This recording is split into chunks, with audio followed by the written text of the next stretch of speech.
to the stream. Well, not everybody. I doubt I just hit the button. So. Jeez. Welcome to the stream or video, however you're watching this. We're gonna do some more Warhammer Champions. Get to claim my card for the day, even though I haven't been doing that. Crushing Hordes. Looks like stacking support. I don't really play a stacking deck. Combat Caster. Play 20 spell cards for 20 gems. Not too bad. I don't know, clear out some of these notifications here. Gonna bust out my... turn the stream up on my phone so that I can make sure everything's good to go. Yep. I just kind of like to monitor it there. It's a pretty low rent setup at the moment. I guess this is offer for people with the battle pass. Realms contains 5 realm spells and blessings. Oh, I know what the realm spells are. Yeah. Completely forgot. Kind of forget that they did that. I'm not up on my Age of Sigmar lore as much as I should be. But I'm working on it. I'm working on my Seraphon army in the tabletop, in the miniatures game. Trying to finish up my Stegadon. A lot of small stuff that it's been a while since I've painted things like that. On the Howdah and all that. But it's coming along nicely. Should have it done this week. But I gotta start working on actually building my Saurus and my knights and all that. Anyway, so look at that, campaigns. No, there's just that one. Okay, so we got 2 weeks to. So they haven't put the other 2 campaigns, it looks like, for Savagery up. So for Savagery, the next set comes out at the beginning of April. They're putting up these solo campaigns. I've already finished the Death one. The Nagash one here isn't part of it. It just has to say Savagery in it. So campaign Savagery of Bad Moon Rises keeps kicking my ass. Because I'm still pretty new, I'm not great at this game. Luckily there's about 2 weeks left. But you get to play with new cards. It's effectively like a pre-release type thing. So your deck is made up of mostly new champions and a good mix of new and old cards. I'm having trouble with the goblins. The Death campaign I did pretty well at. Games were pretty close, but I ended up winning every single one on a single try. So I felt pretty good about that. Went over to the goblin one and got just crushed. It's a lot tougher because the Death campaign where there's normal games. Well, the Goblin campaign, your opponent starts with, blessings and spells out and stuff like that. But that's what we're doing here today. Sorry. Today we are doing some Arena of Echoes. It is their draft format. It is very similar to the arena in Hearthstone, if you've ever seen that. Or, say, the Forge in Eternal. That's something I have streamed on here once or twice before, and if you're familiar with that game, yeah, it's very similar. So you can pay 150 gems or 1,500 gold. Yeah, gold. I'm trying to remember exactly. It's 3 different currencies. Is kind of silly. Anyway, I've been completing quests like crazy, so I've got plenty of gold saved up just for this. Okay, well, I know what I'm choosing. So for the draft, you get to choose between 2 of the Grand Alliances. I don't like Death. I'm not a fan of the Death. I like the play style. I mean, I enjoyed playing it, but through the campaign, it's a fun play style. I just don't like the units and stuff. It's just an aesthetic thing for me, so I don't typically play Death. I don't have a Death deck on here. I've mostly disenchanted that stuff to make stuff I do like, which is probably kind of weird. You hear me say that. Chaos was one of my first loves in this. Chaos is awesome. My big thing is Corn. Like gods, it goes for me. It goes Corn, Zench, Nurgle, Slanesh, and Nurgle's in the next in Savagery. There's a bunch of Nurgle stuff, so it was hit. I was like, I was kind of disappointed, but I'm willing to overlook that for the cool effects on the Glock and stuff. So there's some pretty good stuff that kind of soups up chaos. It seems like, so I'd be willing to mix my Corn and Zench stuff with some Nurgle or something like that. So we're gonna go chaos. Unfortunately, there's not gonna be any Nurgle stuff here. I kind of want to go with, okay, so the next section is you get to choose 2 cards from sets of 4 until your deck is built. You start by choosing all 4 of your champions. So I get to choose 2 of these. I kind of want to grab Valkia there because I want to play her. She looks cool. She sounds fun. And I could have gotten her for free last week, but I learned how the free card thing works on here. Like every day, I guess right around midnight or something like that. It's probably a different time, but you know, I'm usually asleep during that time. Effectively, when everything rotates over to the next day, your card that you get rotates over. So I effectively went to bed one night. I had completely forgotten to grab Valkia. I'll just get it in the morning. And it was a completely different rare card the next day. So I was very upset. Let's see, rotate it's heroic act. Rotate a non-demon unit 1 step forward. If this triggers the damage effect, increase it by 1. So I am going to take that. I could take that, or I can go with the Bloodthirster. Increase the damage done from highlighted units on their last corner against your opponent by 1. It's not a heroic act. It doesn't take an action to boost it. She just kind of speeds things up. I want to take the changeling because I'd rather grab a wizard now and then not, you know, possibly not have one. Let's see, 20 points. Right, it's 20. Wow. If I grab the Bloodthirster, I'm gonna have effectively just, you know, Chaos Champions to choose from. You know what? I will go with the Bloodthirster, even all that talk about Valkia right now. Yeah, and then I have 4 points left to work with, so I just get these guys. See, it's at 32 health.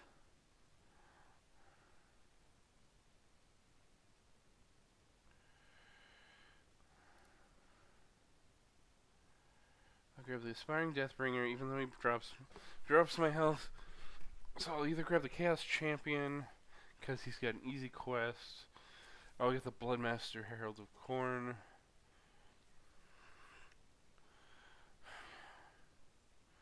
Because it will offset the health deficit from the Aspiring Deathbringer. And his quests are also pretty easy. Yeah, we'll do that. So neither of them have, you know, effects, so it doesn't matter. So do that. So 33 health feels pretty nice. Now we start drafting our, our actions, which is most of our deck. If I remember correctly, we get 10 of these cards, then we'll choose 2 of our blessings, then we'll get 10 more cards, then we'll choose our last 2 blessings, and then we'll draft the last 10 cards. And then that will be our deck.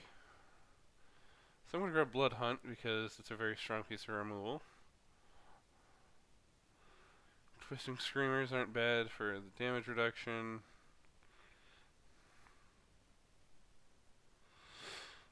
The Adept is pretty nice, but I don't know how many spells I'll have. This is a first pick, it doesn't feel strong. Reduce damage received from highlighted spells with that. Remove a highlighted spell.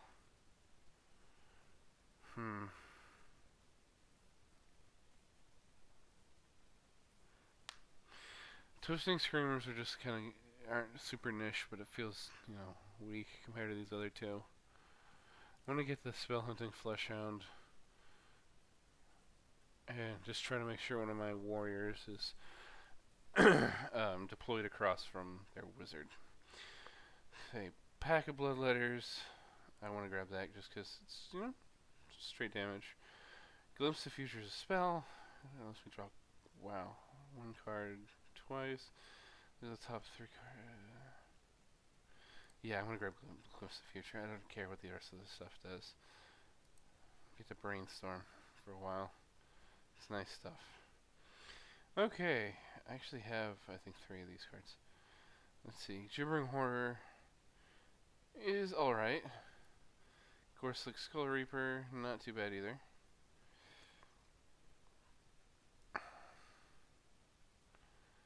And so is the Skull Reaper Icon Bearer.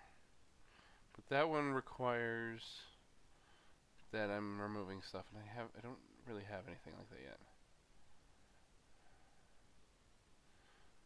So I'm not gonna grab him.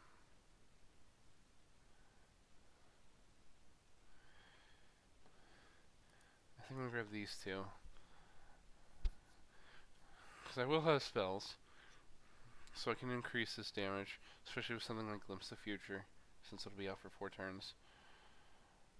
And, you know, the Gorslick Skull Reaper kind of sets up with you know, your own guys that'll remove stuff without really requiring it, because they'll still be able to do damage anyway. Let's see. Grim Portents. Draw a card. Look at 2 highlighted. I kind of like that. Oh, another rare. Flow of Chaos. Damage to your opponent. Your opponent cannot gain health from highlighted enemies. Then we got the cannon and the capricious flamer. Damage to your opponent. The damage cannot exceed the highlighted unit's current corner value.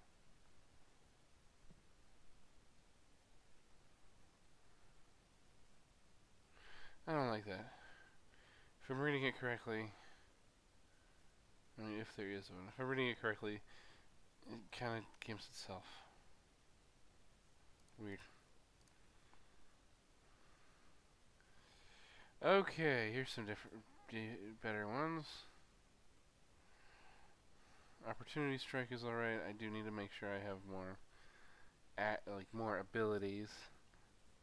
So I think Grim Portents might be the only one I have. Oh, and Blood Hunt. I need to make sure I have abilities, because, you know, it's usually it's a pretty common requirement for for quests. I just realized I've got 3 Demon Champions. Costly Ritual. Discard your hand, deploy 2 demon units from your deck. I'll give that one a try. And then the Blood Crusher can remove a unit on its 3rd turn. And it prevents them from using abilities. Look at the Bloodletters again. Just damage. Alright, and we're on to Blessings. So we got Berserker Rage, which gains you health. You gain 1 health per turn at the start of your turn if you have 10 or less health. And if you have 5 or less health, you get 2 health per turn. It's alright. Keeps you in the game. I might grab that. Chaotic Storm lets you remove spells. Your own spells to deal 5 damage to your opponent. I've only got 1 spell, so I don't know if I don't know if I'll get enough to really guarantee that that'll be useful with my next 20 cards. Search your deck for up to 2 spells and deploy them on highlighted champions, ignoring that could be alright. I definitely will have more than 2 spells. Total card energy. 15 of those health, increase highlighted allies damage done to your opponent by 3. You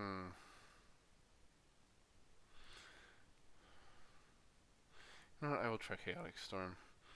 That and Soul Manipulation. If I'm lucky enough to get them off together, that'd be kind of nice. Fanatical Skullfiend. I like him a lot. Man, I love Blood Hunt. It's just solid removal. I want to max it out as much as I can. Blood-Soaked Banner Bearer. Increase damage done from highlighted units by 2. So that buffs my guys, but their guys as well, and I don't really want to do that. I'm not a fan of that kind of downside. Mostly because I'm not experienced enough to really leverage it better. Demonic Fury looks like an ability that I could use. Yeah, I'll do that. I'll hold out for more self-removal. Tactical Formation is something I'll grab. Or maybe. Scorn of Sorcery is definitely something I'll grab. I just want to see what this transmogrifying flamer does. Damage and last stand. Sure, actually I'll give that a try. More abilities. They're just handing out abilities. I like that. I'll try the Bolt of Zench. And did I? Yeah, I did grab Costly Ritual, so I might grab that. Or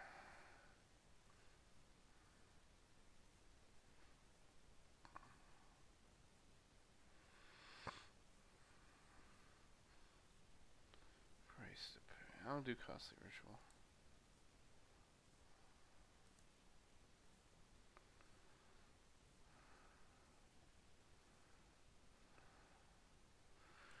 So the Curse Glaive Acolyte sounds good.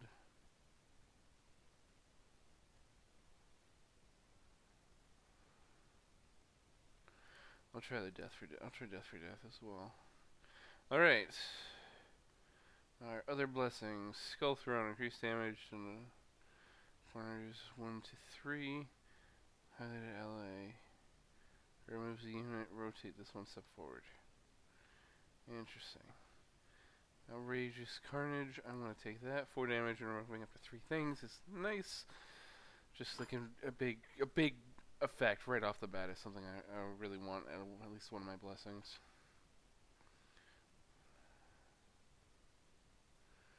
Don't. Spell Eater Curse sounds cool. Yeah, 50.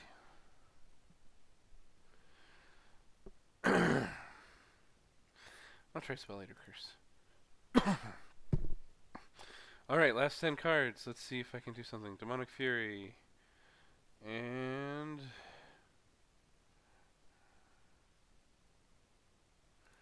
I'll try that Accolades. Juggernaut and Blood Fury Wrathmonger.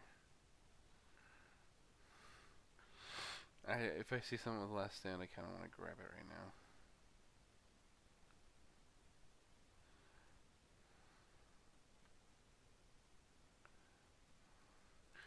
Rush to the front.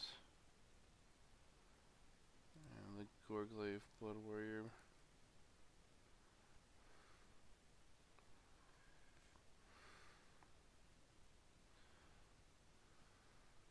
I haven't seen a whole lot of... I have like 2 spells. Yeah, this isn't gonna be fun. I hope that there's a few more pop up.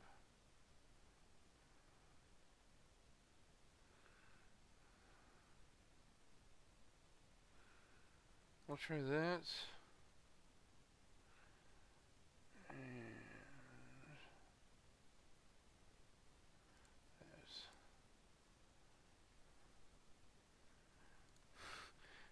double Blood Hunt. Let's do it. No, I'm gonna just have 4. I'll try the Flamer, even though I don't really care for it. Okay, 4 Blood Hunts. Let's do it. Alright, now we play. So the way this works, actually, I'll cancel that. We'll go back in, because you can just go in and out. So the way this works is you start, you've got 3 tiers here. Gold, silver, bronze. Or, yeah, gold, silver, and bronze. So you start in gold, and you have to try to get 6 wins to get a key for some extra prizes. Every loss you take drops you down. So if I lose this first game, it'll drop me down to the first slot of silver. And then if I lose again, first slot of bronze. If you lose, well, anytime in bronze, your run is over. I have never actually gotten 6 wins. So you're trying to get 6 wins before 3 losses. Most I've gotten is about 3. So it's just random match up against other people that are in it. And ready to go. So, let's hope my Chaos deck here doesn't suck. I haven't played a ton of Chaos. My first couple of arena runs, I had a choice between Order and Death, so I played Order the whole time. And I kind of started to like Order burn decks. Just flat out damage, so I started playing that a lot, and so I've kind of neglected Chaos recently. So we're in Chaos versus Chaos territory here.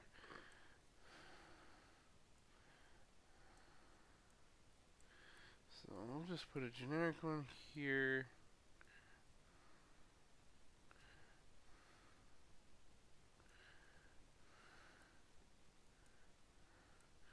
with a Bloodthirster there, which I guess kind of telegraphs that my wizard's going to be all the way at the end. Maybe I shouldn't have done that.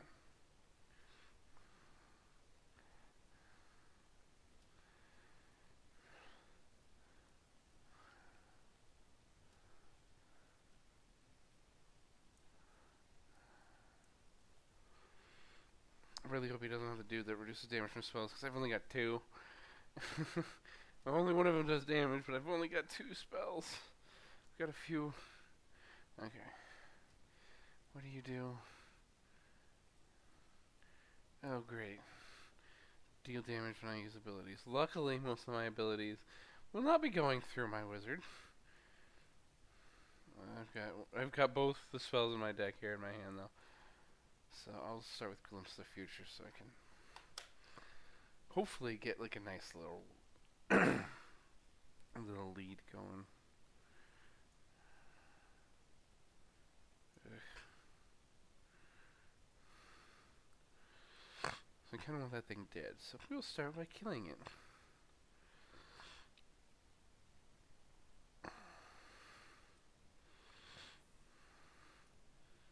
And then we'll play my spell. And replace it with another Blood Hunt. Sweet. I feel good about having 4 Blood Hunts, to tell the truth. It might sound ridiculous since playsets are 3 in this game, but it really feels nice because it's kind of funny. We'll look at my deck. Blood Hunt again. Wow. So he doesn't have a spell out. Scorn of Sorcery can go to the bottom. Oh, wait, look at it. You may rearrange them and put them back on top of the deck, or shuffle the deck. You know what, I'm just going to shuffle. There's a lot of abilities right there.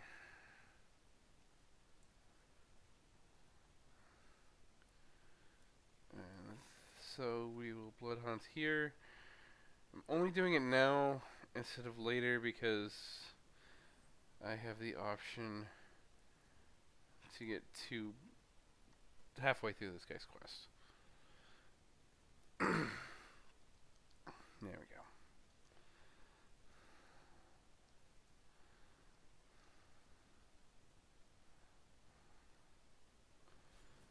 Wow, okay, that's not too bad, I guess.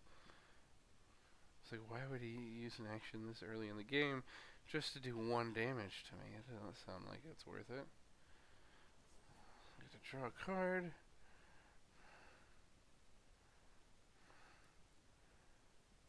Let's put the Capricious Flamer here.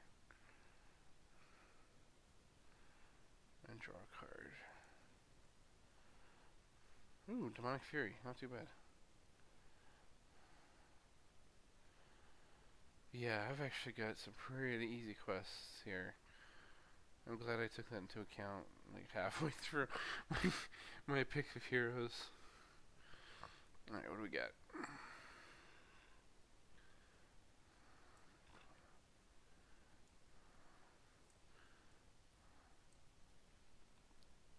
So I'm going to hold off on playing my Bolt of Stench until that thing is gone. Yeah.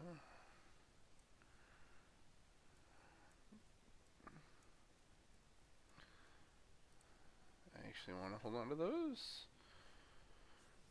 Okay,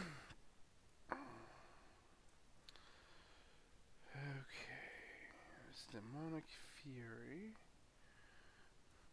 So we'll do the here.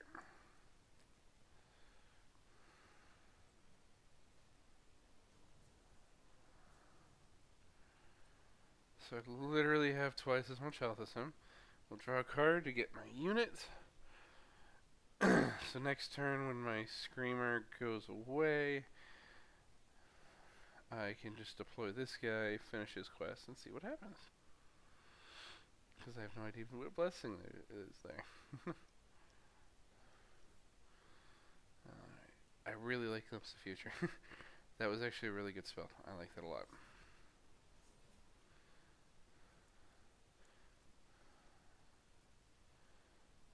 So take one. Don't really care. Sweet. I get to look for nothing because my only other spell is already in my hand. I'll draw a card. I'll play my spell next turn. I can get my Bloodthirster's quest one step closer to being done. Okay, I guess you can. Okay. Like, I guess you can. Oh, good. I'm so glad I didn't play a spell. Would have been more damage.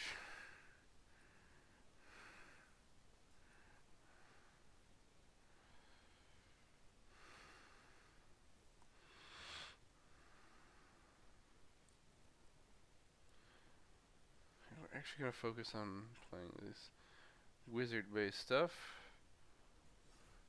Ah, crap. Forgot about that. I'll look at the two that I'm actually working on. No, they're fine.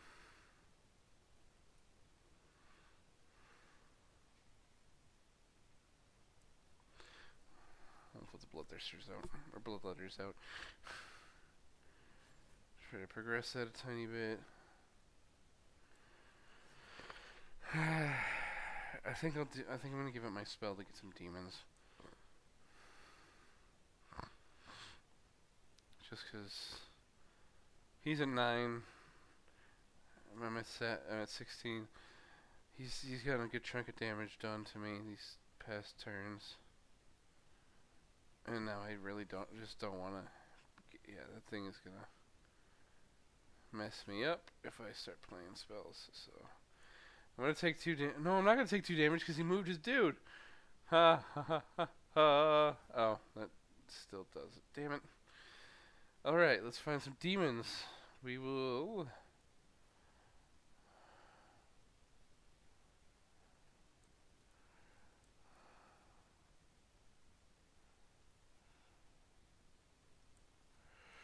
Put some more bloodletters out.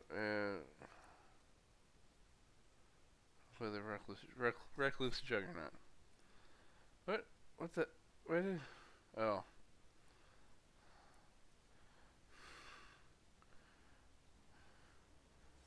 That was stupid of me. I forgot that that's what the fucking juggernaut did. Damn it.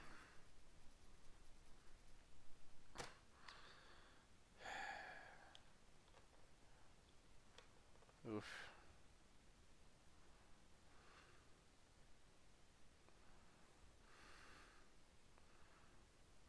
I mean, technically. Fuck me. I am so dumb. I mean, unless he kills my juggernaut, I win next turn. So he has to kill my juggernaut or deal 10 damage next turn. He's playing chaos. Also playing chaos. He might have blood hunts.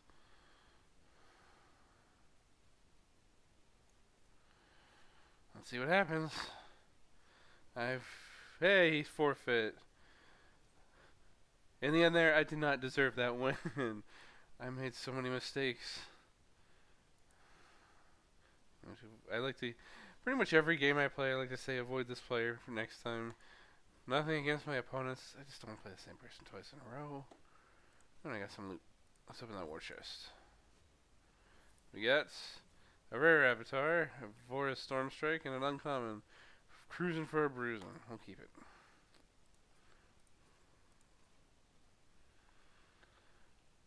This is the fancy one I got with the battle pass, so I usually use that just because I like it.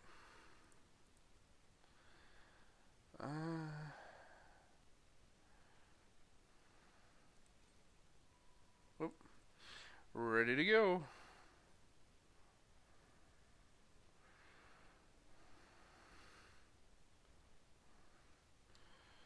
Alright.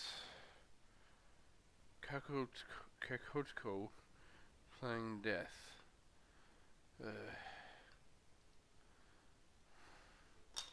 Death is kind of annoying to play against, but you know. And I only have a block in casual games, so I don't actually play casual games. I just set it up like that because I could.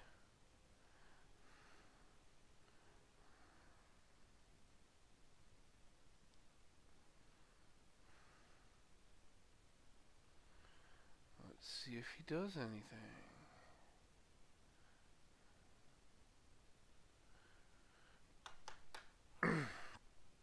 There we go. Spirit of Torment. What do you... Oh, great.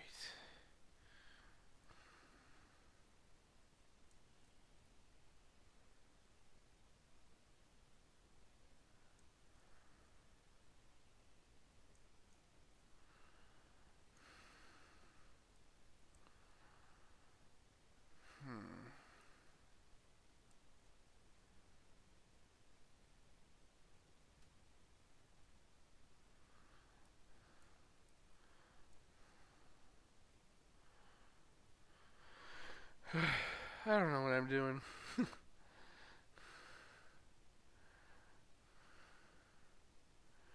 This, like, the placing the champions part is what gives it, like, stresses me the most out. So I'm like, oh, am I doing this right? Am I screwing myself over? Am I just gonna have a real bad time because I screwed up my placement? Damage from highlighted units cannot exceed 3. Okay.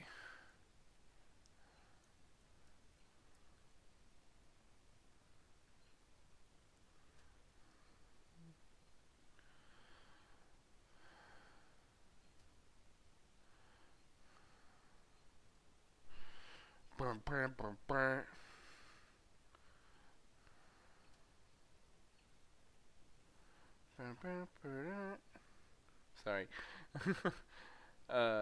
Let's see. 33 to 32. We got Bolt of Zench to start with. A Blood Hunt. I've got 2 abilities, 2 units, and a spell.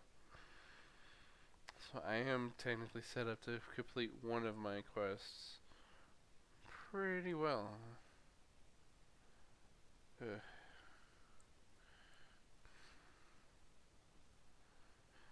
Ooh, okay.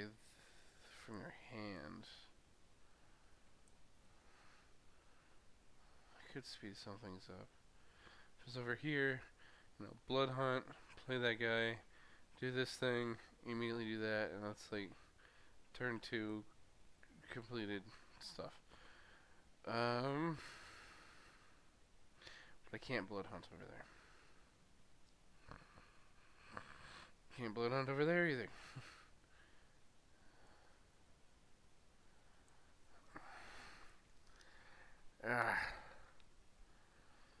Let's deploy a spell and draw a card. That's all I'm gonna do. Alright. He doesn't look to have... Yeah, he has no wizards. He's only got warriors, which I don't like to do. I like to always have one wizard because I like to make sure my options are open. There are some really good spells out there. Some really good just direct damage spells. You know, Glimpse of Future we saw last game. It was very useful. I would say it helped me out quite a bit. I'll just play this here, because that'll do the damage. And then we'll draw a card.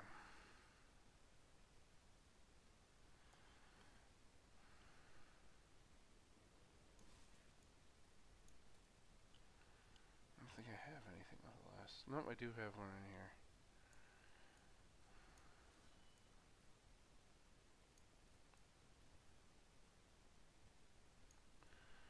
Jeez, he's already completed one.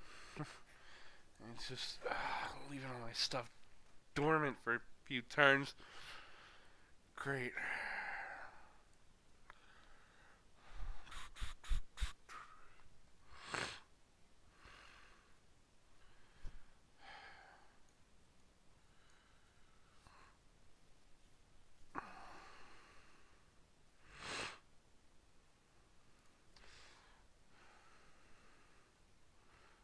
There's an ability I can straight up use.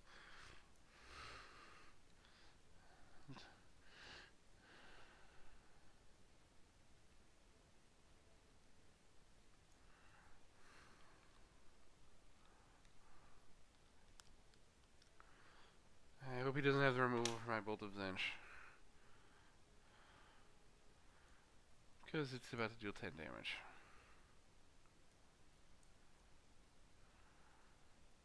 I wish I'd seen a Hellfire Blast at least.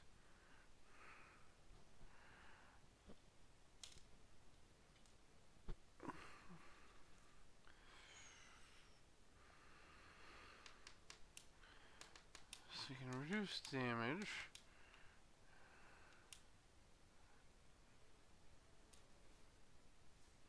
So you still take 9.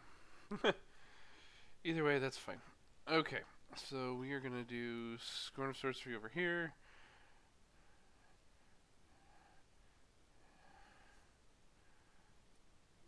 And we are going to Blood Hunt right here.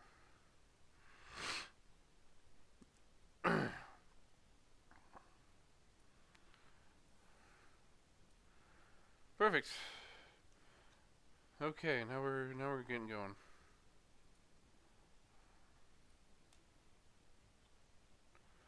Delete a 5. Should hopefully start moving in a sec.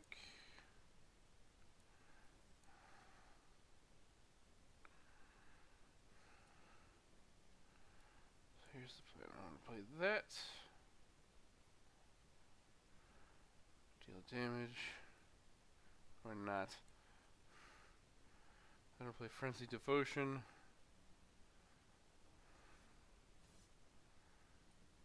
Oh, great. Wait, what?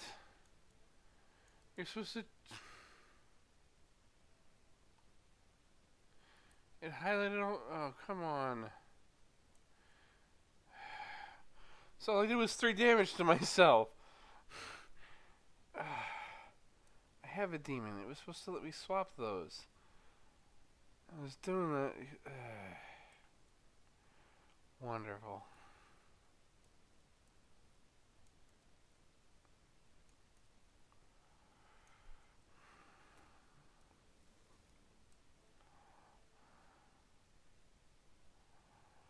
That was dumb.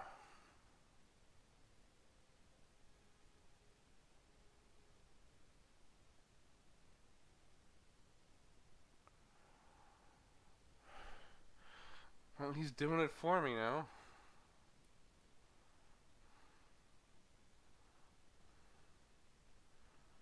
So I guess it doesn't really matter.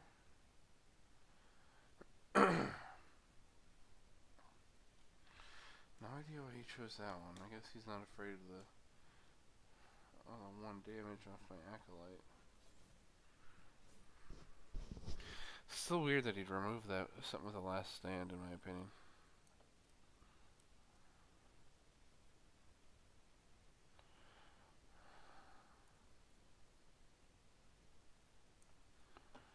Draw a card. Ooh. There's no use in this game because he doesn't have any wizards.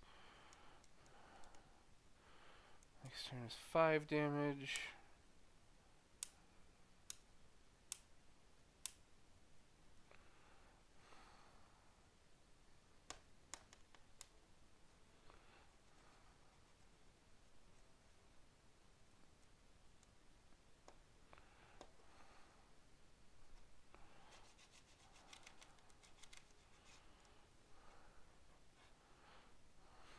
After that is when I can play something else again.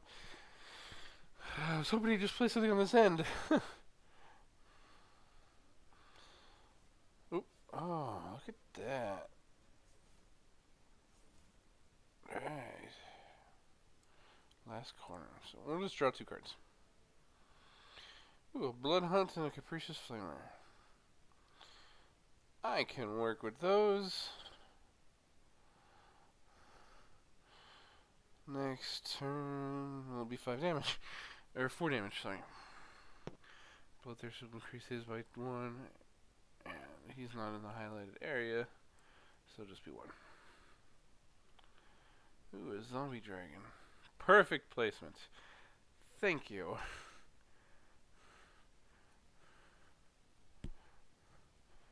I'll be able to complete that quest. Oh yeah, I'll be able to finish that quest this turn. Sweet. I'm gonna put the flamer there. More damage.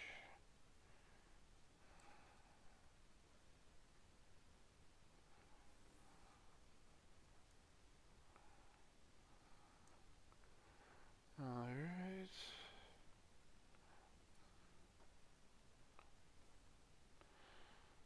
Alright, my turn. 1 damage. Whoop. 3 damage. Start with a blood hunt.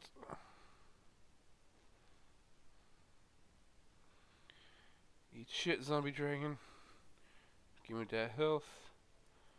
Recruit a capricious flamer. Or play, whatever you want to call it. Yeah, outrageous carnage. No removal, but 4 damage.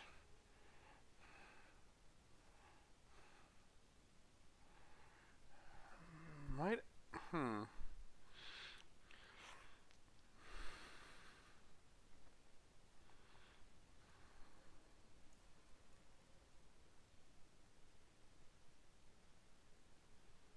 Oh, come on. I see these champions can't rotate.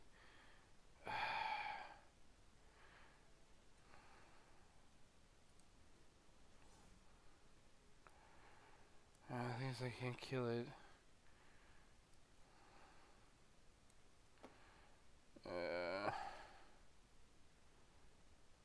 Don't want to do that.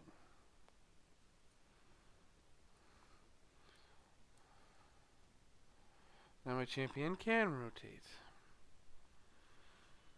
I got full manipulation. That's not exactly what I wanted. I mean, I'll get glimpse of the future. That's nice.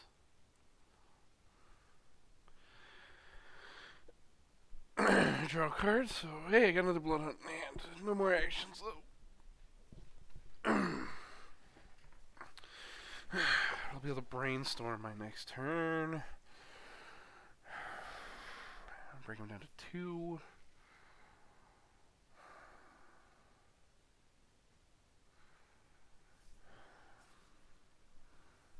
Damn it. Bring him down to 5. Maybe I'll have Demonic Fury in the top 3 cards of my deck so I can brainstorm it up, draw it. No, I can't do that kind of thing. That's not how it works. My deck, please. Hey, look, Demonic Fury. Okay. What is it? Oh, it's damage reduction. I thought it was reducing. Or I thought it was actually dealing damage. Shit. Alright, let's draw 2. Got my Demonic Fury, got a cannon. This game's getting away from me.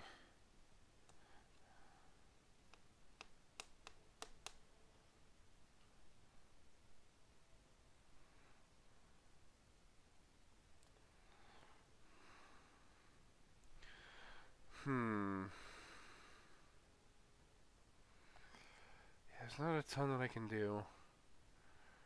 So all I'm going to do is probably... I really don't like seeing that happen. Oh, I get to, right, I get to draw a card. They're going to draw Rush to the Front. What was that? Additional action, move a unit controlled by this champion to a disengaged unit. Huh.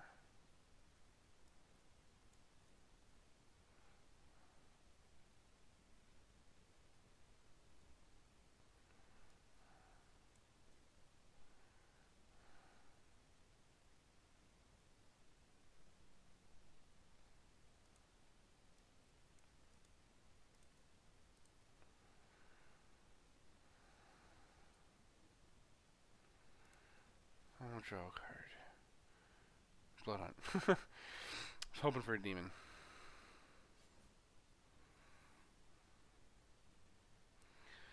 If we got a demon, I could finish the Bloodthirster's quest. And get some damage out there.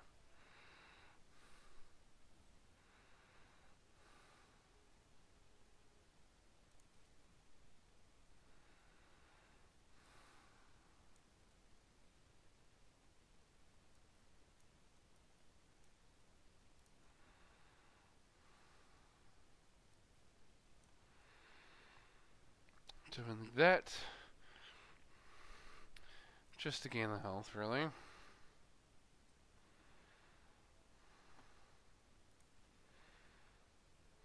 Make sure to draw that back up. Blood letters.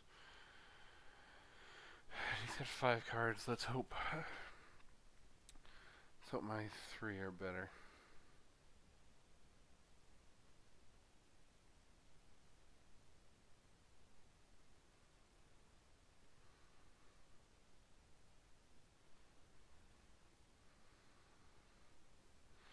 Looks like he's gonna try to aggro me down, maybe.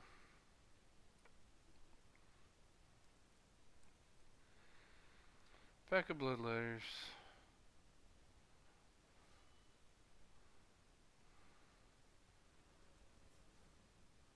Brings him to 7, brings him to 6.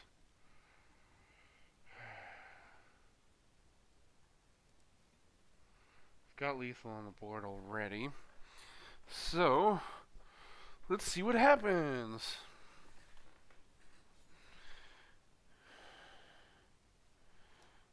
I don't think Death has the damage output, like just direct damage output while playing cards. To do this next 5.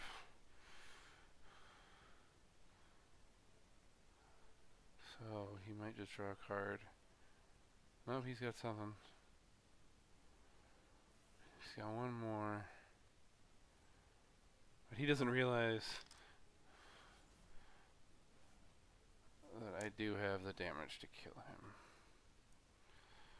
Right here.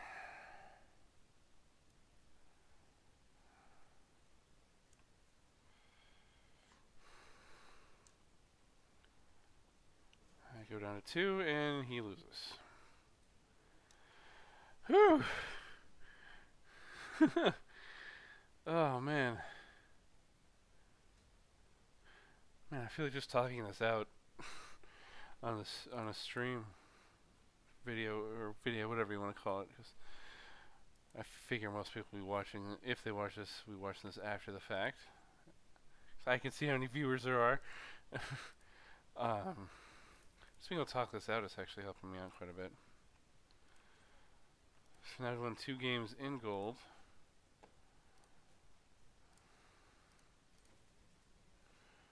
Look at that, 2 games in gold. 1. You know, I would just consider it an accomplishment just to get 6 wins. So let's go, 4 more wins. Alright, next game. See how my mess of a Chaos deck will win this time. Chaos was one of my first loves for Warhammer in general. I started with 40k. My main army originally was Necrons because I loved them in Dawn of War. It's the first Dawn of War, Dark Crusade. Kept getting confused with. I always have to kind of stop for a second and think about it because I got it like right about the time Burning Crusade came out for WoW. So I have to remind myself that no, it's not. It's not Burning Crusade. It's not Burning Crusade. It's Dark Crusade, where they added Necrons and Tau to that game. Wasn't a fan of Tau. Tau, I mean, I like their suits, their battle suits. But Necrons were awesome then, and they got even better in the recent years when they woke up and they were awakened and all that.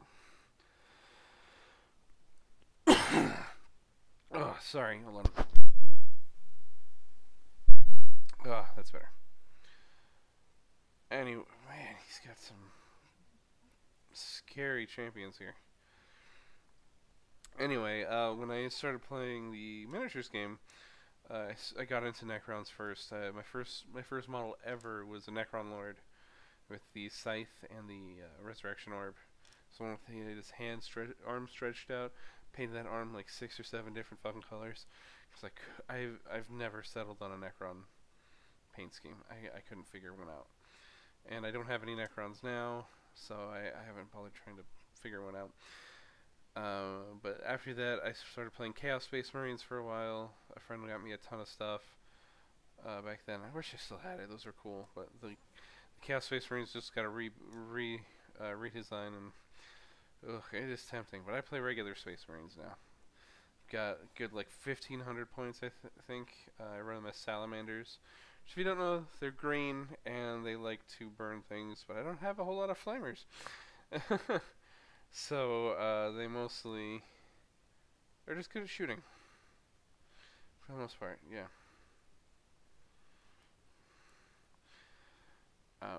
And yeah, so I've got Dark Imperium, which so for both Age of Sigmar and 40k, there are some big box sets that I would highly recommend if you wanted to start. Dark Imperium, Show No Fear, and something else. They should all be placed together if you go to a Games Workshop or a Warhammer store or your local game shop. Jesus, I'm just gonna shuffle.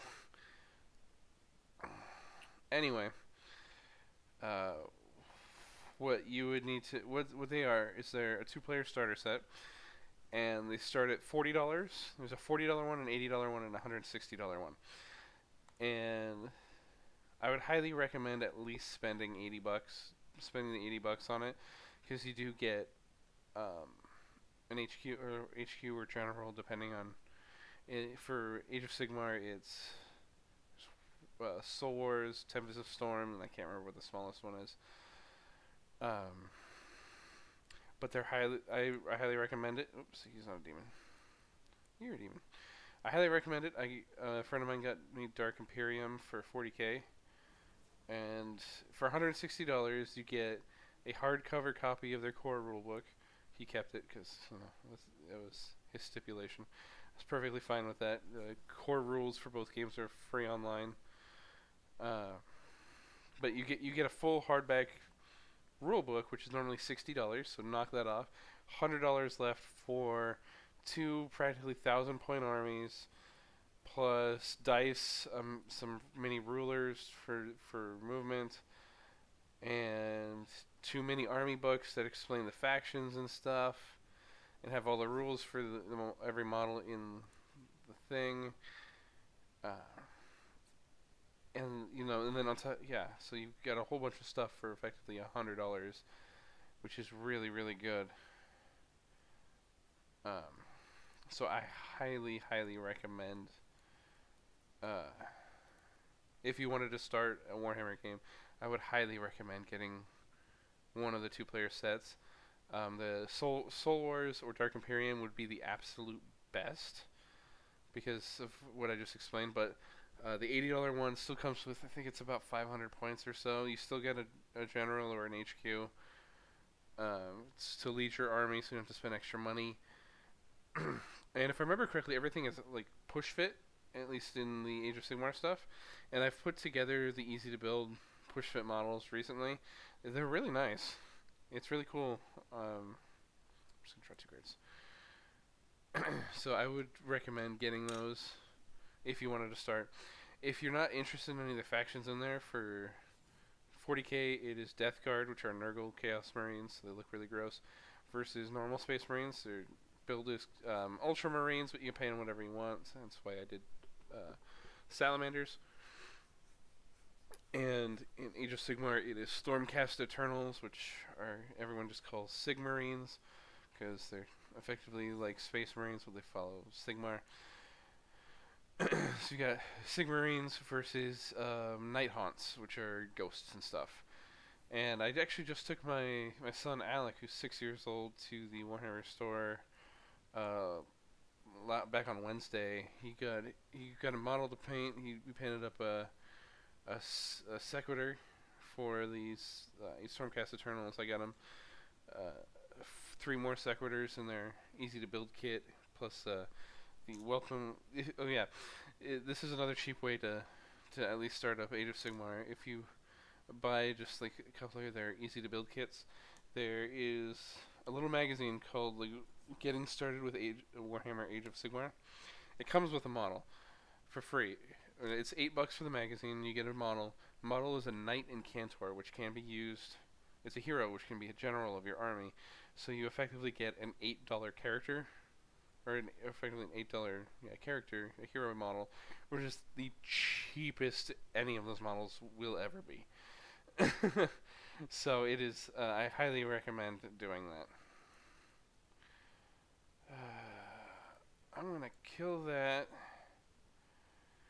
I highly recommend doing that if you want the absolute cheapest thing. I believe a Knight in Cantor comes. I know it comes in Soul Wars. Tempest of Storms, which is the $80 pack. I think it comes in there as well. But this is an alternate model. The one in those kits are it's a woman. If you want an old dude in a cool pose, you can get this one. The one that comes with the magazine.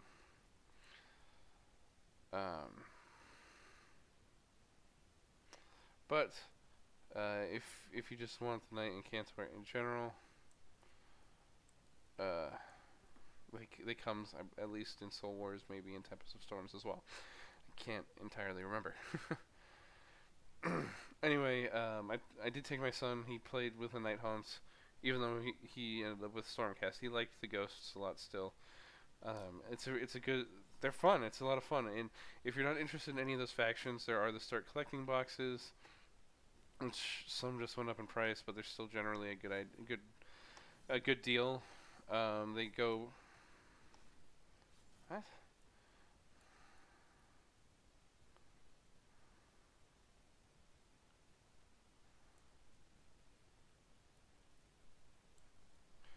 Anyway,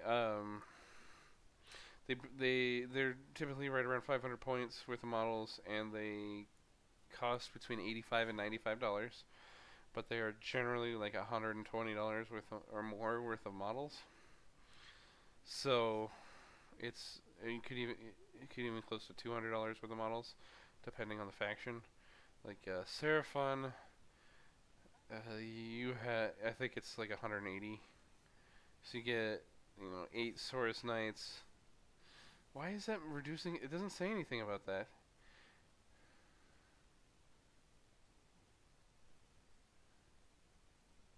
What? Oh, it's itself. Damn it. The Capricious. Yeah, okay. So the Capricious Slimer is doing exactly what I thought it would do and why I didn't really want it. Anyway. Chaotic Storm.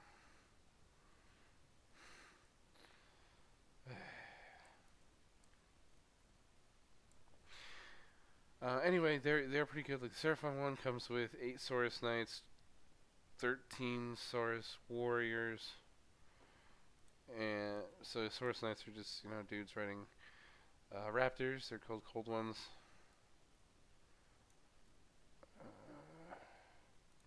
No, they're fine. So they're cavalry. Next, you have. And then you get the Saurus Warriors, which are their basic infantry, lizardmen with spears or swords or maces and stuff like that. From there, and then the last thing you get, most of the Start Collecting boxes, they used to be called battalions or battle forces. You get to. Well, I just lost. Jesus Christ, man, I was close to winning too. That was nuts. Anyway, you used to not get an HQ with these things, which is total BS. So you'd buy your, like when I first got into the game with Necrons, I bought the Battle Force. I actually got it through eBay at a little bit of a discount. But it didn't have like a Necron load, so I had to buy it separately. So I had to spend like $15 separately outside of buying, like the 80 for the Battle Force to buy it, which is always annoying. But nowadays I do make sure you have something to lead your army, which is nice. So in the Seraphon, it's not just a Saurus Old Blood; it's a Saurus Old Blood on a Carnosaur. I don't know. I don't know why they put that whole thing in there. What I think they should have done is just made a mounted like Cold One Saurus model for it, like Saurus Old Blood, and put some like skinks or something in there. Or maybe skinks probably. Put some skinks and like a Croxagore, or You know, like the artillery dudes, the salamanders, or the uh, razordons. So the way all those are, skinks are just like little, littler guys that are meant like for scouting and skirmishing and all that. Croxigors are gigantic dudes that actually are born with skinks. They're big crocodile dudes that carry gigantic weapons, so they can be played in the same unit, and the Croxigors will, you know, bash people and protect the skinks that way. And Razordons and Salamanders are actually smaller, four-legged dinosaurs that have skink handlers. That the Salamanders shoot flames, so they're effectively a mobile flamethrower, while the Razordons are spiky little guys that shoot their spikes out. But your actual leader is, you know, a Saurus Old Blood on a T-Rex. It's a super awesome model, but it was kind of silly to put in there, but it's pretty awesome. I like it a lot. So that's your leader unit for the Battle Force, or the Start Collecting Box for Seraphon. A lot of them are actually pretty cool. You get some cool stuff. The next faction I want to do for Age of Sigmar myself is Caradron Overlords, which a lot of people just call, myself included, call Sky Dwarves. They're kind of like heavily armored dwarves that, oh, it's me. We'll put you out. Heavily armored dwarves that are mostly focused on flying in airships. So a lot of their models are like varying sizes of airships. You get one in their Start Collecting Box. It's a small one. It's their smallest one, but it's still cool. And then they do have ground troops and leaders and stuff, but they also have dudes that are flying with their own personal balloons. It's really cool. And they have range and melee stuff, and their airships have super cool cannons that can fire drills and all that. They're really cool overall. They're a newer faction. They were not part of Warhammer Fantasy.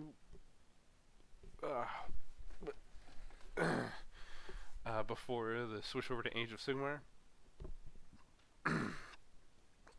So they came out afterwards. So they have a decent line of models. But, oh man, you jerk. I'm going to move two of my champions. But anyway, they don't have the biggest range, but they have bigger than a lot of other factions like Ironjaws. Ironjaws were ones that, you know, came out after Age of Sigmar started, but only have like 4 kits, which is weird. Not including their Start Collecting Box. And the Start Collecting Box has a shaman as a leader. When you want, you know, most people are gonna want a Mega Boss. I don't know why. They make some weird choices for the leader for the Start Collecting Boxes. Like if I was, I'd want to get that, but then I'd have to buy a Mega Boss separately because it's a really cool model, and that's what I want to do with my orcs. Get big and smashy. Eventually get a Mega Boss on a Maw Crusher, which is a big dragon. Big beefy dragon, like literally.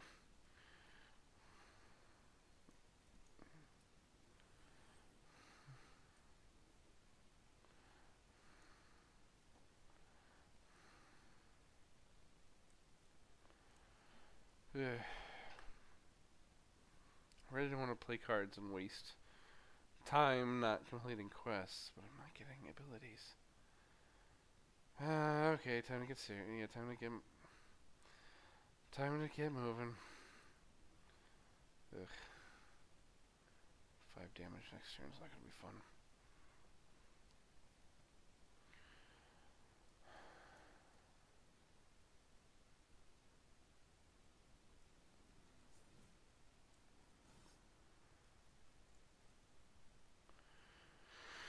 Yeah, I'm gonna take 2 damage myself, but I don't mind too much. Ugh, 5's coming. Ow.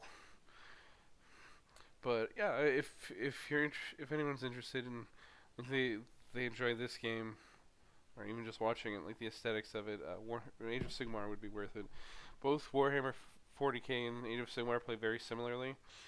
And if you have a Games Workshop or Warhammer store close to you, come on. Here's my spell. If you have one near you, you can go in. They'll give you a free model, either a Space Marine or a Sequitur, to paint, and they'll teach you techniques for that. They'll give you a demo for the game, help you pick out your first models and stuff. What I always recommend personally for new players of any miniatures game, if it's just pick something that looks cool. You wanna like it aesthetically for sure, because if you're gonna be collecting and playing it and painting it, you wanna know it's gonna look cool. You wanna feel that this is cool. So that's why I recommend that over. I mean, a lot of people are like, "What's the strongest?" Well, I personally, Warhammer games are games that I've personally never played competitively. Never played in a tournament, though I've been to a tournament before, and didn't play in it. I checked it out at a Games Workshop. It was a fantasy one. Not a ton of people played fantasy back then, at least in my area. So I wanted to check it out. They're fine. Okay, I'll put the flamer there. He can't reduce my damage.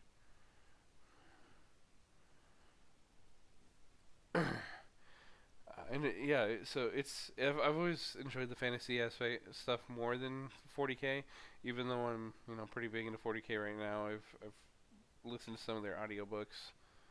I really enjoyed it.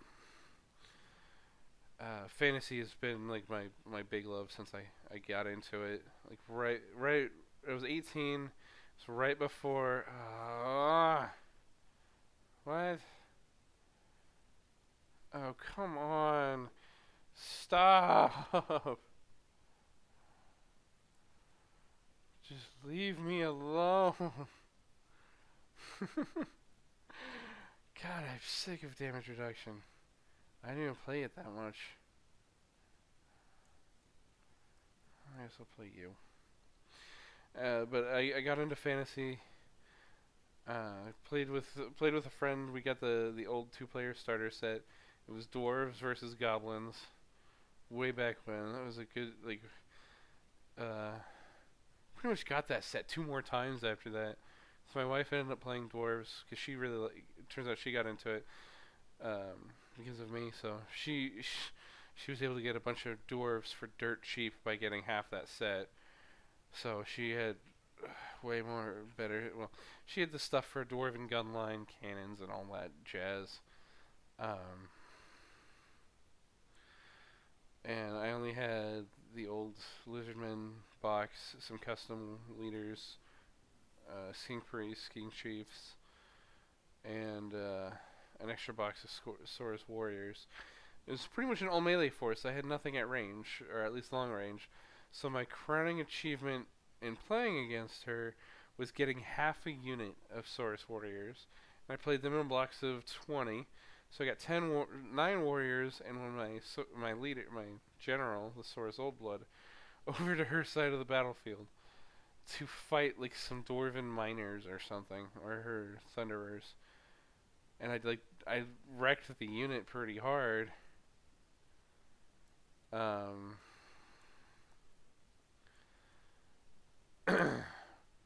But oh my god, that was the best I ever did. And it sucked so hard. Now I don't really have much more than I did then. Those models are back up in Washington. I didn't think I'd need them.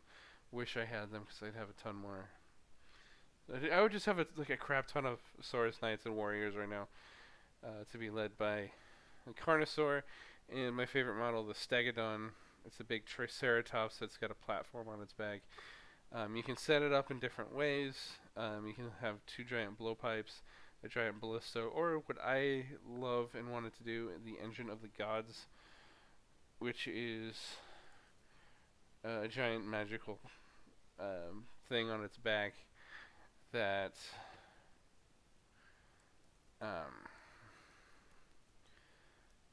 each turn you get to roll some dice and get a special effect, and it can literally give you an extra turn. Like if you roll an 18 or higher, because you roll 3 dice, but you can actually add dice to that in other ways. So 18 plus, you get an extra turn. You can buff your own guys. You can accidentally hurt your own guys. You can hurt your opponent pretty badly with it. There's a lot of stuff you can do with it. So I've always really liked it. Plus, it looks super cool. I painted it gold. And it comes with a Skink Priest, because that's who's riding on it. So it can be one of your generals, or one of your leader units. It also takes up a hero slot. What I'm doing is I'm taking care, like trying to be a little fancier with my painting, so I didn't actually glue everything together. I made the Stegodon, I made the Howdah, I made the Skink Priest, which I have to find because I've misplaced it, and the engine and all that. And they're all separate, so I'm painting them up and then gluing them together afterwards so they look a bit nicer. So I don't have to like squeeze the paintbrush in nooks and crannies and accidentally get paint on different spots and stuff like that. Oh, that's pretty nice. But that's all I have now. I need to get some other stuff. I want to get some Ripperdactyls, which have come out since I played. Ripperdactyls are skinks flying on these crazy looking pterodactyls that have like weird saw mouths, and they come. My favorite part about it is they come with a little, like a couple like toad models. They're just these tiny little toads, and you can throw them out and have them hop around the battlefield randomly. But they according to the rules, they secrete a special pheromone that just drives the Ripperdactyls crazy. So if you're within X amount of inches when you're making melee attacks, you get to make like extras, like a crap ton extra. So they have potential to really fuck things up. It's really fun. Not only is it really funny because I love the rules, but it's like super awesome.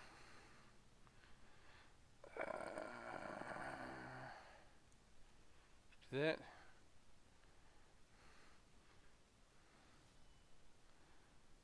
soul manipulation. Yay! I'm so glad I did that. Actually, I have no problem doing that because I have someone else I can play. Yay! Take 4 damage. Oh, and lose both your units. Oh, what? Wow. Whoa. What a fucking turn of events right there.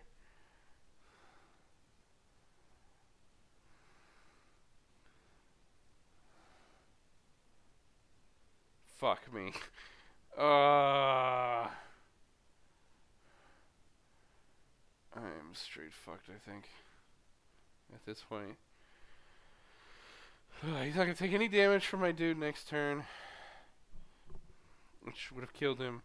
He can deal 6 to me with his if he's got an elf to drop, which I figure he does.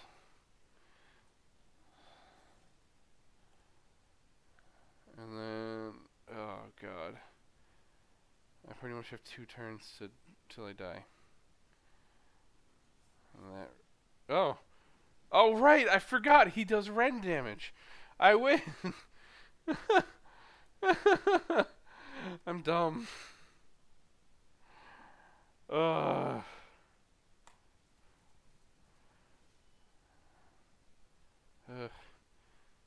Exclusive Chaos playmat and 3 Chaos boosters for like a chunk of money that I don't feel like spending right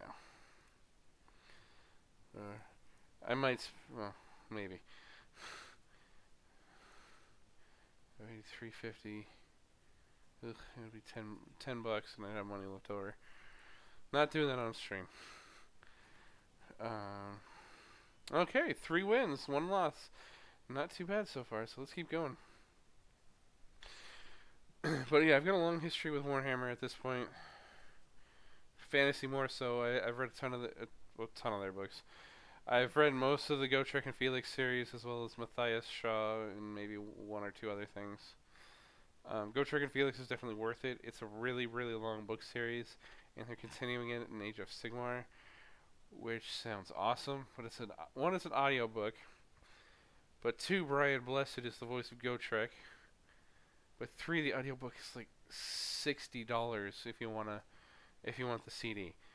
It's like 30 or 40 if you get the PDF. Not the PDF, the MP3, which is insane. Like, come on, really? I'm gonna charge that much for an audiobook? It's the only way they're selling it. They're not making it a book, at least yet. Which makes me upset. So I want to see what happens. I'm not gonna spoil anything, but the Gotrek and Felix series is about Gotrek Gurnison, who is a dwarven slayer. The dwarven slayer is a disgraced dwarf. If you don't know, disgraced dwarf who is trying to regain their honor by fighting big bag monsters until they die an honorable death. So, and Felix is his rememberer. He's a human. At the beginning of the series, he's in his early 20s, and there's like a 20-year time skip partway through, which is really weird that they did. But it does bring up some like interesting plot points. Anyway, and it just goes on. It goes about their adventures, really, of Gotrek trying to kill himself and Felix being, how am I going to write this without dying too?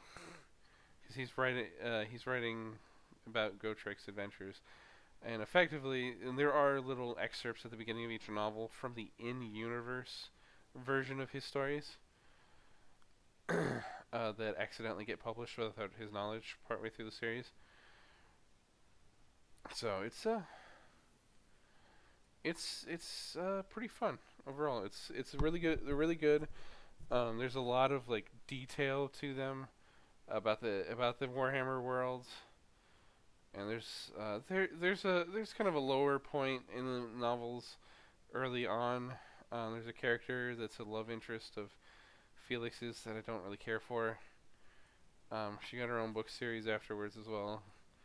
Because apparently some people liked her. I don't. It just it causes Felix to be kind of like a whiny wreck the whole time she's around. Her coming back later on does add some drama, but like before that, it's kind of annoying. Not something I really enjoy having in the series. Personally, I guess I'll do that. But either way, and the lowest point, a lot of people say at least the original 12 to 14 books. Yeah, there's a lot of them. Don't be intimidated. They're worth the read. I promise. At least the first time through. A lot of people say Orc Slayer is kind of like the probably the worst book. Not me. Orc Slayer is the first book after they switched authors the first time. There's 3 different people that have written the book so far. But Orc Slayer is a little meh at times, but you do get some good backstory on Gotrek as part of it. So I kind of liked that myself. But my personal down point is Vampire Slayer, which is the second to the last book. Though Giant Slayer is kind of close too. Giant Slayer can be kind of fun though. It's kind of fun because like a really major character in the Warhammer world shows up in it, and that doesn't usually happen in those books. They end up meeting up with Teslas, the elven mage who's the strongest known mage in the world. I say known because the Lizardmen's Slan mage priests are the actual strongest. Just nobody else in the old world knew about them very much. But yeah, he's this big deal character that they meet up with and travel with throughout most of the book, and it's kind of fun. I think the dynamic that it throws into the mix is pretty fun. But Vampire Slayer is, goddamn, it is slow. It's slow. There's a lot of just trudging through snow and whining about finding the girl, who's the same character that I don't really care for. Her name is Ulrika. She's Kislevite, or effectively Russian. she's a Kislevite. And it's just everyone's like, oh, a lot of the characters are like all worried and whiny about her. It just gets really annoying, and then you get some of the vampire politics in there, which are not too bad, but they try to be all sneaky. But I'm like, come on, just it just drags on. And you're like, come on, just get to the point, and blah blah blah. So it does. And you don't even have the Skaven in it. Skaven show up a lot. The second book is called Skaven Slayer, and it brings about a long time. Gracier Thanquol is effectively the Team Rocket of this book series, and he's a lot of fun. The writing for the Skaven is a lot of fun, and it's pretty good. I haven't read the Thanquol books, even though I've meant to. That's another one. But the Skaven stuff is actually fun, because they talk funny, and all of their thinking is backwards effectively. And, it's overall a pretty good part of the series. But yeah, they're not even really in. No, they're not in Vampire Slayer. The final fight with a vampire is like 4 pages. It's real quick, and it's pretty much like the end of the book. They actually wrap up the major storyline at the beginning of Giant Slayer. It's my least favorite book. Like the second time I read through the book series, I got to Vampire Slayer, and I'm like, I can't do this. I got like halfway through, and I just couldn't keep going. Orc Slayer is actually kind of fun because you do get some actual decent backstory, more backstory on Gotrek, because that comes in bits and pieces. He's supposed to be more of a mysterious character.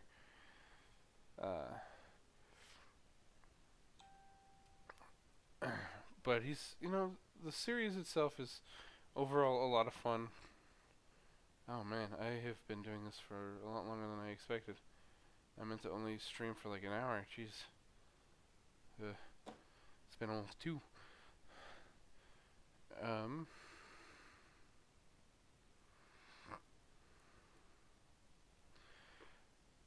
But yeah, the series is fun, and then Matthias Stallman is about a witch hunter. It's a couple short stories, and then a 3-book trilogy. You can only find it as the Matthias Stallman omnibus, which collects everything together. Oh, Gordrak, come on! So it'll collect everything together for you. They just did a new printing of the omnibus, so you can actually find it easily find it at like a Barnes and Noble in the fantasy section now. Just find the Warhammer books. That one's actually really fun. It's effectively just about a witch hunter and his servant, I guess. His manservant. As they travel throughout the old world, chasing down effectively the Necronomicon. And they come across different chaos worshippers and stuff, and they end up fighting a bunch of Skaven in the end. It's actually really cool. I really enjoyed it. The omnibus has everything in it, so it'll have the short stories as well as the novels. So you get that thing for like $25, and you'll have everything in that series. Oh, come on! A piece of... If I'd been paying attention, I would have done this first.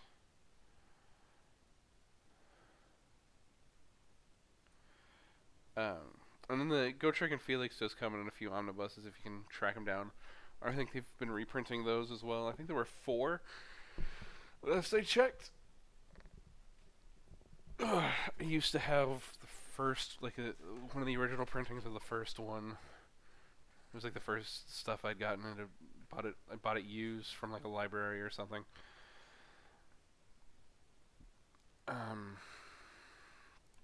Let's draw 2 again, hope for some abilities. Not the ability I was looking for. I don't want to ditch my hand. And then you can buy the individual books as well. I think you can probably find it all on Amazon super easy. That's where I bought the second to last book that I still have to finish. The last 2 books in the Gotrek and Felix series came out way after. Like the first 10 to 12, I can't remember how many there were before these 2. Came out at a steady clip over the years. The last, okay, what's making them dormant? Oh, just this guy. Okay.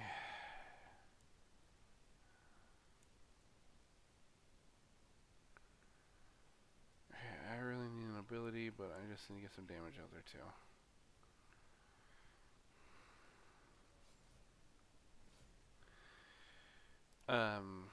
They came out at a steady clip, and then the last 2 came out. There's like a huge gap between them, but the last 2 are part of the End Time storyline, which is when the Warhammer world ended and then became Age of Sigmar.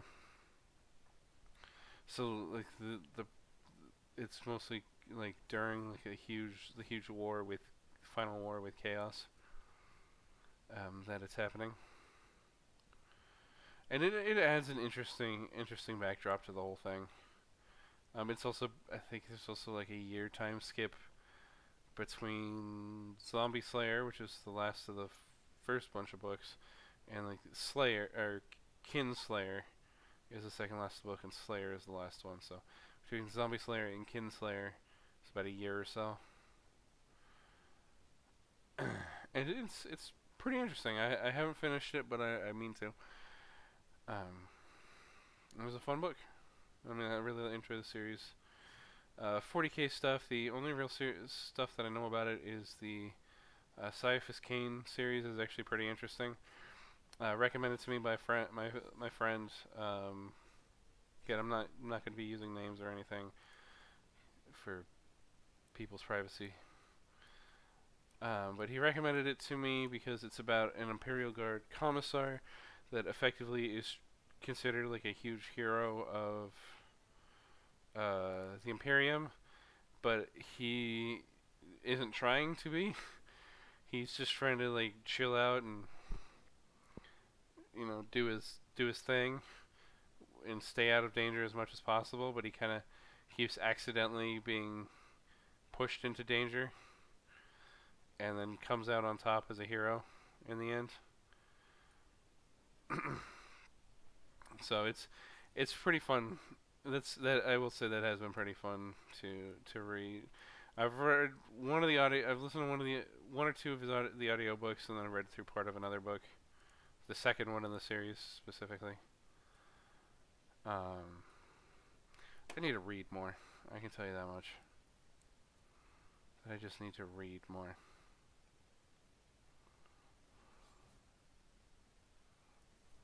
Well, I'm out of actions.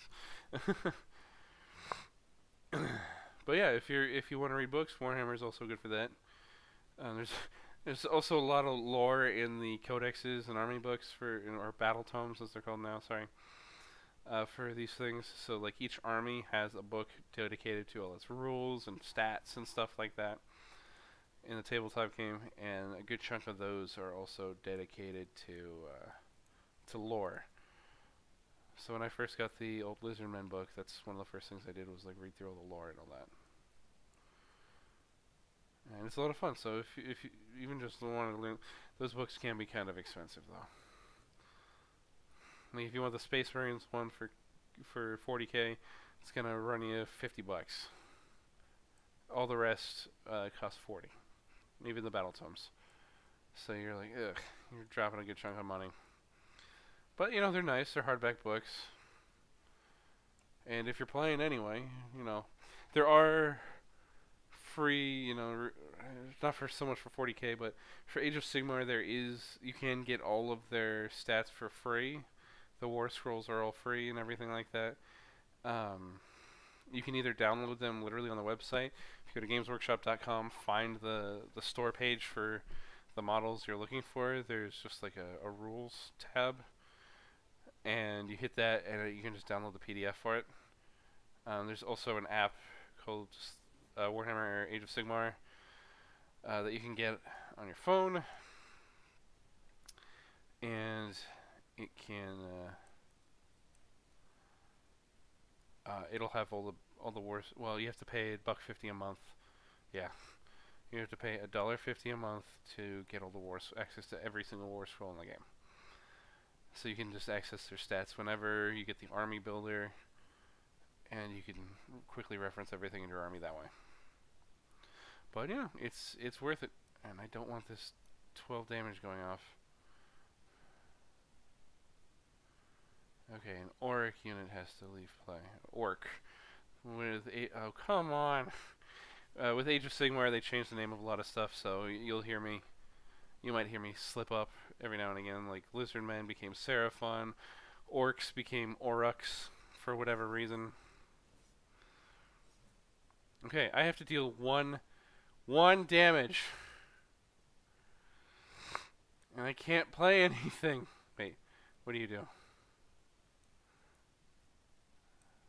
Nothing.